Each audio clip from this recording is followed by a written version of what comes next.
കിച്ചണിൽ വന്ന സച്ചി കംപ്ലീറ്റ് സാധനങ്ങളും തല്ലി പിടിച്ചിട്ട് രേവതിയുടെ പൊട്ടിത്തെറിക്കാണ്. നിനക്ക് എല്ലാ കാര്യം അറിയാലേ, എന്നിട്ട് നീ ഒന്നും പറയാതിരുന്നാലേന്ന് പറഞ്ഞിട്ട് രേവതിയോട് കയർക്കണം. അപ്പോൾ രേവതി പറഞ്ഞു, നിങ്ങൾ എന്തിനായി പറയണേ, എനിക്കൊന്നും അറിയില്ല. നിനക്കൊന്നും അറിയത്തില്ല അല്ലേ, ആ കഞ്ചാവ് വെച്ച കേസ് നിനക്ക് അറിയണമല്ലേ, നീ എന്തുകൊണ്ട് എന്നോട് പറഞ്ഞില്ല എന്ന് പറഞ്ഞിട്ട് പൊട്ടിത്തെറിക്കുകയാണ് സുഹൃത്തുക്കളെ. സച്ചിനും കൂട്ടുകാരനും സച്ചിൻ്റെ അനിയനും കൂടിയിട്ട് പോലീസ് സ്റ്റേഷനിൽ പോയിട്ട് പരാതി കൊടുത്തിട്ടുണ്ടായിരുന്നു. പോലീസുകാർ വലിയ രീതിയിൽ അത് എടുത്തൊന്നുമില്ല. SIയും സിയും സച്ചിനടുത്ത് ഭയങ്കരമായിട്ട് ചൂടായിട്ട് സച്ചിനെ അങ്ങോട്ട് തിരിച്ച് വരികയാണ് ചെയ്ത്.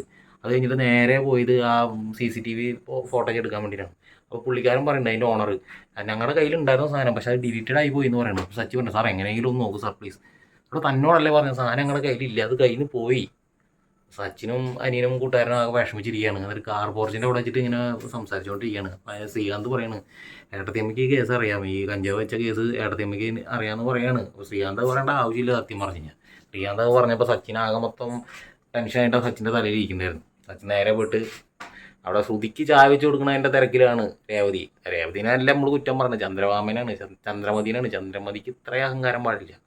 ശ്രുതിയുടെ കയ്യിൽ കുറേ കോടിക്കണക്കിന് സ്വത്തുണ്ട്. ശ്രുതിയുടെ അച്ഛൻ വലിയ പണക്കാരനാണെന്നുള്ളൊരു ധാരണയിലാണ് ഈ ചന്ദ്രമതി ഇങ്ങനെ കിടന്ന് കാണിച്ചുകൊണ്ടിരിക്കുന്നത്. ഒരു തേങ്ങ കൊലയും ശ്രുതിയുടെ കയ്യിലും ഇല്ല. ശ്രുതിക്ക് സത്യം പറഞ്ഞു കഴിഞ്ഞാൽ 17 വയസ്സിൽ ഭർത്താവ് ഉപേക്ഷിച്ച് പോയി എന്നാണ് നമുക്ക് തോന്നുന്നത്. ഇനി കുറേ കഴിഞ്ഞ് ചിലപ്പോൾ ഭർത്താവ് ഇങ്ങി വരും, കാരണം എപ്പിസോഡ് പോകണമല്ലോ. എന്തായാലും ശ്രുതിയുടെ കയ്യിലൊരു കുന്തമില്ല. ശ്രുതിയുടെ അടുത്ത് ജോലിക്ക് പോകാൻ പറഞ്ഞപ്പോൾ ശ്രുതിക്കാണെങ്കിൽ ജോലിക്ക് പോകാൻ അവനെ മടി. അവനവിടെ കുത്തിയിരുന്ന് തിന്നിട്ട് അവന് മടി കയറിയിരിക്കുകയാണ്. അവന് കാർ ഷോറൂമിൽ നല്ല മാനേജർ ജോലി ഉണ്ട്, പോകുമെന്ന് വെച്ചപ്പോൾ അതിനും പറ്റില്ല. അവനൊന്നിനും പറ്റില്ല. ഭാര്യയുടെ ഞണ്ണിയിട്ടിരിക്കാനാണ് അവന് ആഗ്രഹം. അതാണ് അവൻ്റെ ഒരു സ്വഭാവം. എന്തായാലും ഇങ്ങനെയാണ് ഇന്നത്തെ ഒരു സീരിയൽ പോയിക്കൊണ്ടിരിക്കുന്നത്. നിങ്ങളുടെ അഭിപ്രായം താഴ്ന്ന് കമൻറ്റ് ചെയ്യുക. രേവതിക്ക് നല്ല വിഷമമുണ്ട്. സച്ചിൻ ഇങ്ങനെ രേവതിയോട് പൊട്ടിത്തെറിക്കുന്ന പ്രതീക്ഷിച്ചില്ല രേവതി. ഭയങ്കര എല്ലാവരും സബ് ചെയ്തോളൂ കേട്ടോ. ഓക്കെ, നാളെ നമ്മളൊരു എപ്പിസോഡ് റിവ്യൂ ഇടണമായിരിക്കും.